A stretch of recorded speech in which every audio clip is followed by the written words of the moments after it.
Everyone, very good morning to all of you. आज के video में 8 नवंबर 2024 के करंट अफेयर कवर करेंगे। सभी न्यूज़ इंपॉर्टेंट हैं और इजी भी हैं। आज की न्यूज़ वीडियो को बस एक बार ही आप देखेंगे, सारी न्यूज़ आपको याद हो जाएंगी। बशर्ते ध्यान दीजिएगा हर एक न्यूज़ पर।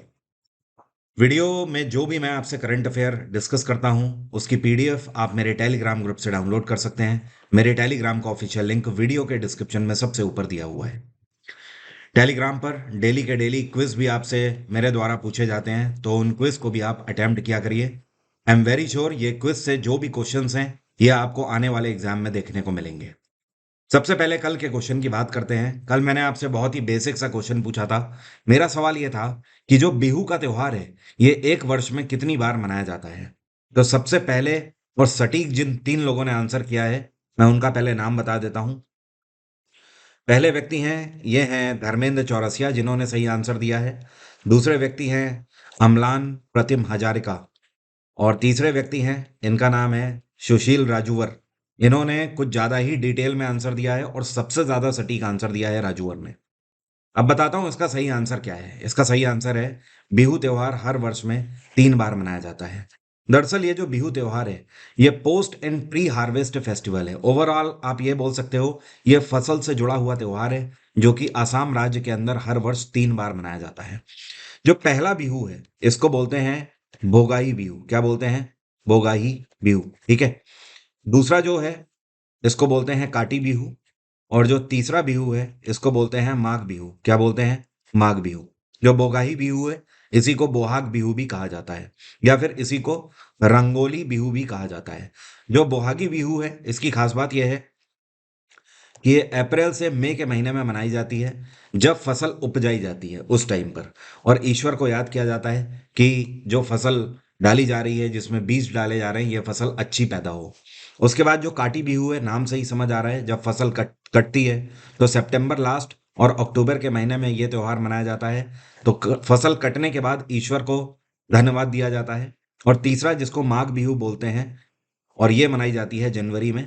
और पूरी फसल का ईश्वर को भोग लगाया जाता है माघ बिहू में। दरअसल पूरे उत्तर भारत में इसी को मकर संक्रांति के नाम से भी जाना जाता है। आपको याद होगा, अगर आप उत्तर भारत में यूपी, बिहार, उत्तराखंड, एमपी, राजस्थान, इन किसी भी राज्यों से बिलोंग करते हैं, या हरियाणा से बिलोंग करते हैं, तो आप मकर संक्रांति मनाते होंगे। तो जो यहाँ पर मकर संक्रांति का रिवाज है, सेम वही रिवाज आसाम के अंदर माघ बिहू का है। ओके। अब शुरू करेंगे करंट अफेयर। अगर आप स्टैटिक जीके में कोई भी समस्या फेस कर रहे हैं, तो आप मेरी इस किताब को अमेजोन से ऑर्डर करके आज ही अपने घर मंगा सकते हैं। ये किताब हिंदी और अंग्रेजी दोनों भाषाओं में उपलब्ध है। दोनों का लिंक वीडियो के डिस्क्रिप्शन में दिया हुआ है। और छठ पर्व मनाया जा रहा है पूरे उत्तर भारत में, और स्पेशली बिहार रीजन में। छठ पर्व की आप सभी को बहुत बहुत शुभकामनाएं। कल और आज दोनों दिन मनाया जा रहा है। फ्लैट 50% ऑफ चल रहा है। दिवाली 50 वही कोड आपको लगाना है, और किसी भी बैच में मेरे 50% का डिस्काउंट आप प्राप्त कर सकते हैं। एग्जाम इंजन एप्लीकेशन का लिंक भी वीडियो के डिस्क्रिप्शन में है। 11 नवंबर से ज्योग्राफी का एक्सक्लूसिव क्रैश कोर्स स्टार्ट होने वाला है। इस बैच को आप ज्वाइन कर सकते हैं, जिसमें लाइव क्लासेस होंगी, फ्री पीडीएफ आपको मिलेंगी एनोटेशन के साथ, 24/7 रिकॉर्डिंग अवेलेबल रहेगी। पूरे 1 साल तक ये बैच आपका वैलिड रहेगा, और आप इसे मोबाइल और लैपटॉप किसी में भी देख पाएंगे। शुरू करते हैं करंट अफेयर। हाल ही में एक अर्थ ऑब्जर्वेशन मिशन है, जिसको लॉन्च किया जाने वाला है इसरो के द्वारा। इसका नाम क्या है? तो दिसंबर के महीने में, मतलब आप बोल सकते हो अगले महीने, इसरो एक सूर्य को ऑब्जर्व करने वाला मिशन लॉन्च करने जा रहा है, जिसका नाम है प्रोबा 3। क्या नाम है? प्रोबा 3। दरअसल ये जो मिशन है, ये यूरोपियन स्पेस एजेंसी का मिशन है। और यूरोपियन स्पेस एजेंसी ये चाहती है कि इसको लॉन्च किया जाए इसरो के द्वारा। तो ये जो प्रोबा 3 मिशन है, इसके अंतर्गत 2 सैटेलाइट लॉन्च करी जाएंगी, और दोनों सैटेलाइट फाइनली इसरो के पास आ चुकी हैं। और इसरो इसको लॉन्च करेगा श्रीहरिकोटा से, जो कि आंध्र प्रदेश में है। होपफुली दिसंबर के पहले सप्ताह में इस मिशन को लॉन्च किया जाएगा। इस मिशन की खास बात यह होगी कि इसमें जो दोनों सैटेलाइट हैं, इनको पृथ्वी से करीब 60,000 किलोमीटर की ऊंचाई पर ले जाया जाएगा, ऑर्बिट पर। और उसके बाद ये नीचे आकर 600 किलोमीटर की हाइट पर फिक्स हो जाएंगी, और वहां से ये सूर्य को ऑब्जर्व करती रहेंगी, दोनों सैटेलाइट। दोनों का एक ही काम है, जस्ट एक्यूरेसी के लिए इनको एक ना सोचकर दो के फॉर्म में लॉन्च किया जा रहा है, कि हाँ, 2 सैटेलाइट लॉन्च होंगी तो ज़्यादा accurate clear data and images मिल पाएंगे। प्रोबा 3 इसरो को इसलिए दिया गया है क्योंकि इसरो पूरे दुनिया में मशहूर है किसी भी मिशन को कम पैसे में या फिर आप बोल सकते हो कॉस्ट इफेक्टिव प्रोसेस के अंतर्गत लॉन्च करने में। मतलब आप ये समझ लीजिए कि कोई भी सैटेलाइट पूरे दुनिया में अगर कोई भी स्पेस एजेंसी 100 रुपए की लागत में लॉन्च कर रही है तो इसरो उसको करीब 65 से 70 रुपए में ही लॉन्च कर देता है। तो ये खास बात है इसरो की, कॉस्ट कटिंग बहुत अच्छे से कर लेते हैं इसरो और एक्यूरेसी भी बहुत ही ताबड़तोड़ रहती है। और ये जो अनाउंसमेंट है ये किया गया डॉक्टर जितेंद्र सिंह के द्वारा। क्या आप जानते हैं डॉक्टर जितेंद्र सिंह कौन है? ये साइंस एंड टेक्नोलॉजी मिनिस्टर हैं। और इसरो की अगर बात करें तो इसकी स्थापना 1969 में करी गई थी। इसरो का हेडक्वार्टर है बेंगलोर और इस टाइम पे चीफ हैं डॉक्टर एस सोमनाथ। इस योजना का नाम क्या है जिसको केंद्र सरकार के द्वारा मेधावी छात्रों को वित्तीय सहायता प्रदान करने के लिए लॉन्च किया गया है? तो केंद्र सरकार के द्वारा एक योजना लॉन्च करी गई है जिसका नाम है प्रधानमंत्री विद्या लक्ष्मी योजना। इस योजना के अंतर्गत ऐसे छात्र जो कि पढ़ने में बहुत अच्छे हैं 12th तक, उनका एक स्कॉलरशिप प्रोग्राम टेस्ट लिया जाएगा। उस टेस्ट में अगर वो सफल होते हैं तो उसके बाद हायर स्टडीज के लिए उनको कोलेटरल फ्री और गारंटर फ्री लोन दिया जाएगा केंद्र सरकार की तरफ से। गारंटर फ्री लोन का मतलब ये है कि आज की डेट में अगर आप लोन लेने जाते हैं तो बैंक सबसे पहले आपसे गारंटी मांगता है। या तो आप किसी अपनी चीज़ की गारंटी रखते हैं, जैसे कि ज़मीन की गारंटी आपने रखी, आपने अपना घर गिरवी रख दिया या सोना गिरवी रखा, या फिर कोई व्यक्ति आपको गारंटर चाहिए होता है। तो इसमें आपको किसी भी चीज़ की गारंटी देने की ज़रूरत नहीं पड़ेगी। इस पूरी योजना के लिए केंद्र सरकार की तरफ से 3600 करोड़ की धनराशि आवंटित करी गई है।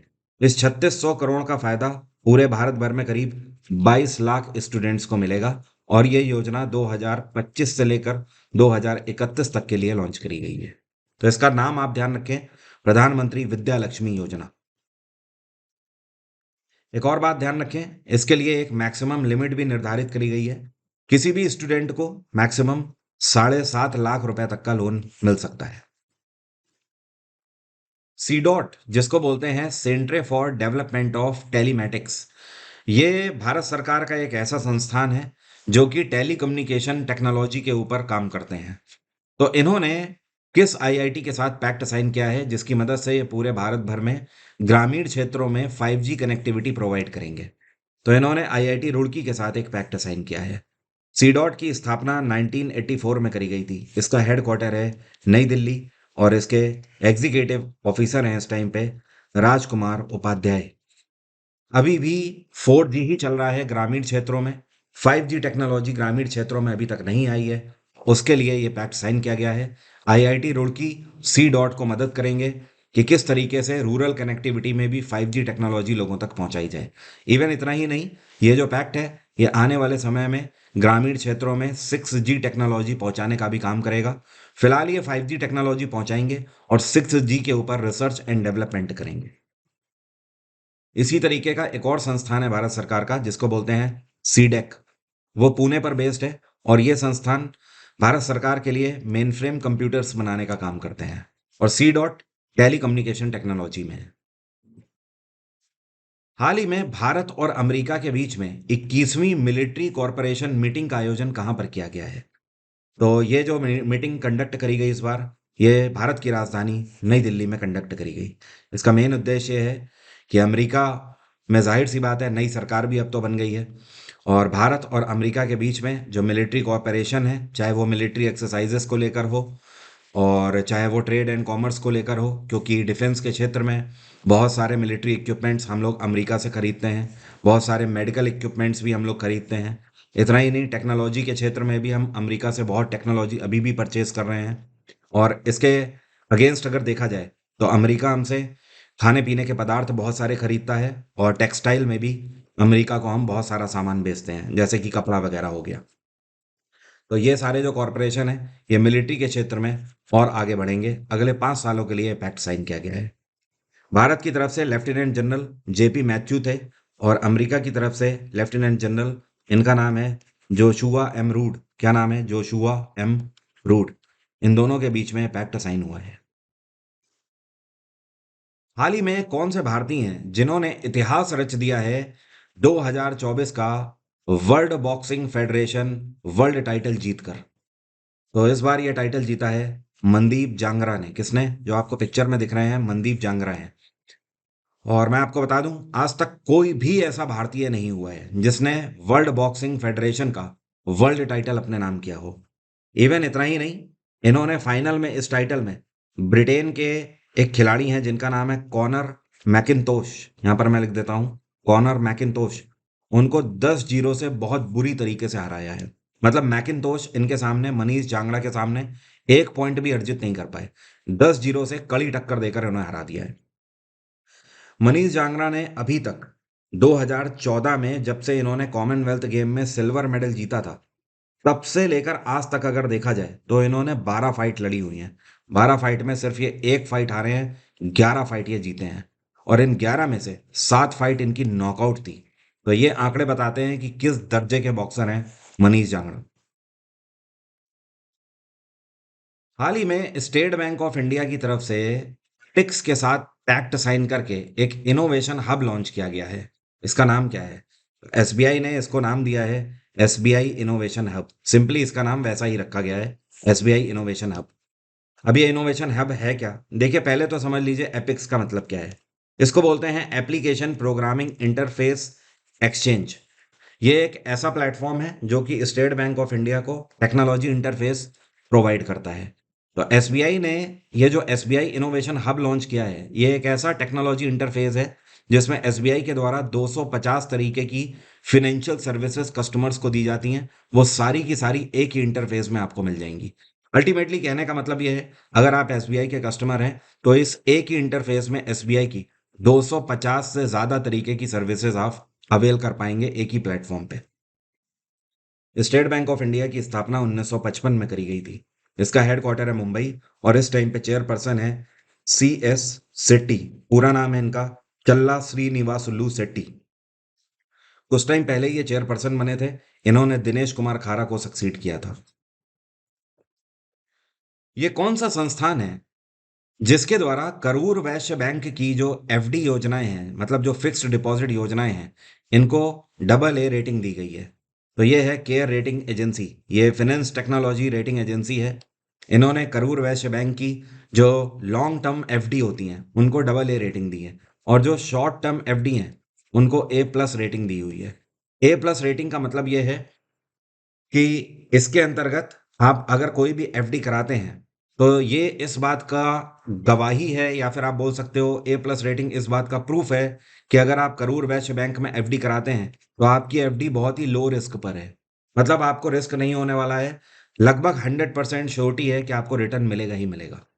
और डबल ए रेटिंग का मतलब है एक्स्ट्रा हाई सिक्योरिटी। तो इनकी जो लॉन्ग टर्म एफडी है उनको तो डबल ए रेटिंग मिली हुई है। करूर वैश्य बैंक जो है बहुत पुराना बैंक है, 100 साल से भी ज़्यादा पुराना है। 1916 में इसकी स्थापना करी गई थी। इसका हेडक्वार्टर है तमिलनाडु में स्थित करूर। और इसके सीईओ हैं इस टाइम पे रमेश बाबू। कौन है? रमेश बाबू। मध्य प्रदेश में सरकार इस टाइम पे चल रही है बीजेपी की, और बीजेपी की तरफ से मुख्यमंत्री हैं यहाँ पर डॉक्टर मोहन यादव। मोहन यादव सरकार ने एक और फैसला लिया है, और ये फैसला तब्दीली लाया है कि मध्य प्रदेश के अंदर राज्य सरकार की जितनी भी नौकरियां हैं या सेवाएं हैं उसमें महिलाओं के लिए आरक्षण को बढ़ा दिया गया है। कितने प्रतिशत आरक्षण कर दिया गया है? तो पहले आरक्षण था 33%, अब इसको बढ़ाकर 35% कर दिया गया है। अल्टीमेटली आप ऐसे समझ लीजिए कि एमपी के अंदर अगर 100 वैकेंसीज अगर निकल रही हैं एमपी स्टेट गवर्नमेंट की, तो उसमें से 35 सीटें जो होंगी वो महिलाओं के लिए आरक्षित होंगी पहले से ही। और भी कई सारे अनाउंसमेंट किए गए हैं, जैसे कि अभी तक एमपी के अंदर असिस्टेंट प्रोफेसर्स जो कि मेडिकल कॉलेज में अप्लाई करते थे, उनके लिए मैक्सिमम एज 40 साल हुआ करती थी। इसको बढ़ाकर 50 साल कर दिया गया है। मतलब अब ये कि एमपी के अंदर 50 साल तक के व्यक्ति भी अब असिस्टेंट प्रोफेसर मेडिकल कॉलेजेस में बन पाएंगे। इतना ही नहीं, एमपी सरकार ने एक और अनाउंसमेंट किया है कि एमपी में एक जगह पड़ती है जिसको बोलते हैं सारनी। क्या बोलते हैं? सारनी। वहां पर पहले से जो पुराने थर्मल पावर प्लांट्स थे उनको खत्म करके नए सिरे से करीब करीब 660 मेगावाट बिजली उत्पादन के लिए नए थर्मल पावर प्लांट की स्थापना करी जाएगी। अपार्ट फ्रॉम दिस, पूरे एमपी स्टेट के अंदर 250 से ज्यादा फर्टिलाइजर सेल सेंटर भी खोले जाएंगे जिसमें खाद और उर्वरक बेचे जाएंगे। एमपी के अंदर गवर्नर हैं इस टाइम पे मांगू भाई पटेल। तो आपने यहाँ पर देख लिया, क्वेश्चन एक ही है लेकिन न्यूज़ करीब 4 हैं। तो चारों न्यूज़ आप ध्यान रखें। बाकी अगर आप पीडीएफ देखते हैं तो पीडीएफ में सारी चीज़ें मैं आपको इसीलिए दे देता हूँ। तो आप ध्यान रखें, पीडीएफ आप ज़रूर टेलीग्राम से डाउनलोड कर लिया करें। हम सभी को पता है डोनाल्ड ट्रंप सरकार बनाने में कामयाब रहे हैं और अमेरिका के अगले राष्ट्रपति भी बन गए हैं। ये 47वें राष्ट्रपति बने हैं, किसको हराकर? तो इन्होंने हराया है कमाला हैरिस को। मैंने आपको कल भी बताया था, ये कमला हैरिस नहीं है, कमाला हैरिस इनका रियल प्रोनाउंसिएशन है। डोनाल्ड ट्रंप ने 277 सीटें हासिल करी हैं, करीब 7 करोड़ वोटों के साथ। दूसरी तरफ कमाला हैरिस केवल 224 सीटें ही हासिल कर पाई हैं, 6.5 करोड़ वोटों के साथ। डोनाल्ड ट्रंप अमेरिका के इतिहास में पिछले 120 सालों में पहले ऐसे व्यक्ति हैं जो कि सत्ता खोने के बाद दोबारा फिर से सत्ता में वापस आए हों, क्योंकि ये पहली नहीं दूसरी बार राष्ट्रपति बने हैं। इससे पहले ये 45वें राष्ट्रपति रह चुके हैं, 2017 से लेकर 2021 तक। उसके बाद फिर ये इलेक्शन हारे थे और जे बाइडेन बन गए थे राष्ट्रपति। तो 46वें राष्ट्रपति जे बाइडेन थे। अब ये फिर से सत्ता में आए हैं और 47वें राष्ट्रपति बने हैं। इन्होंने अपनी जो विक्ट्री स्पीच थी उसकी शुरुआत ही इससे करी थी, hello America, I am your 45th and 47th president of America now. 2024 का ब्राजील ग्रैंड प्रिक्स किसने अपने नाम कर लिया है? तो काफी लंबे संघर्ष के बाद मैक्स वेर्स्टपन एक बार फिर से ऊपर आए हैं और इन्होंने ब्राजील ग्रैंड प्रिक्स अपने नाम कर लिया है। पिछले कई महीनों से वेर्स्टपन को कोई भी जीत नहीं मिल रही थी और इस साल 2024 में ये 7 टाइटल हासिल कर चुके थे, लेकिन उसके बाद करीब 3 महीने से कोई भी टाइटल इन्होंने नहीं जीता था। इवन ज़्यादा ही हो गया, 4 से 5 महीने हो गए। अब जाकर इन्होंने अपना 8वां टाइटल इस साल का जीता है। तो अभी भी ये नंबर 1 पे ही चल रहे हैं। 2024 में सबसे ज़्यादा ग्रैंड प्रिक्स टाइटल इन्हीं के नाम है, मैक्स वर्स्टपन के। सेकंड नंबर पे जो इस टाइम पे हैं, वो हैं लैंडो नॉरिस। ठीक है, लैंडो नॉरिस ने 3 टाइटल इस साल जीते हैं और तीसरे नंबर पे जॉइंटली 2 लोग हैं। एक तो हैं चार्ल्स लेरिक और दूसरे हैं लुइस हैमिल्टन। इन दोनों ने 2-2 टाइटल इस साल जीते हुए हैं। तो अगर देखा जाए मैक्स वर्स्टपन को, तो इनके कंपैरिजन में बाकी सब बहुत पीछे हैं अभी। और अब ये वर्ष भी खत्म होने वाला है, तो लगभग आप ये मान के चलें 2024 में मैक्स वर्स्टपन ही सबसे ज़्यादा टाइटल जीतने वाले खिलाड़ी हैं और ये रेडबुल टीम से खेलते हैं। सेकंड नंबर पे एस्टेबान ओकून रहे और तीसरे नंबर पे पियरे गासली रहे। इस साल की पूरी जो रिपोर्ट है, पूरी जो लिस्ट है ग्रैंड प्रिक्स की, वो भी मैंने पीडीएफ में दी हुई है। ये भारत के कौन से 2 राज्य हैं जिन्होंने हाल ही में चीता प्रोजेक्ट को लेकर एक joint panel coordination pact sign किया है? तो ये है एमपी सरकार और राजस्थान सरकार। दोनों राज्यों में 5 महीने पहले ही विधानसभा के इलेक्शन के थ्रू बीजेपी की नई सरकार आई है। राजस्थान में मुख्यमंत्री हैं भजन लाल शर्मा और एमपी में मुख्यमंत्री हैं डॉक्टर मोहन यादव। दोनों के बीच में पैक्ट साइन हुआ है कि एमपी में जो कूनो नेशनल पार्क है, जहां पर चीते रखे गए हैं, इन चीतों को कंजर्वेट करने के लिए राजस्थान में भी उनको जगह दी जाएगी और एमपी और राजस्थान मिलकर बॉर्डर के थ्रू एक ऐसा कॉरिडोर बनाएंगे कि चीतों को एक लंबा स्पेस मिले और वो एक से दूसरे राज्य में भी वॉक कर पाए। इससे दोनों राज्यों के टूरिज्म को भी बढ़ावा मिलेगा और ये जो चीते हैं, इन्हें इनका हैबिटेट भी काफी बड़े लेवल पर एक्सप्लोर करने को मिलेगा।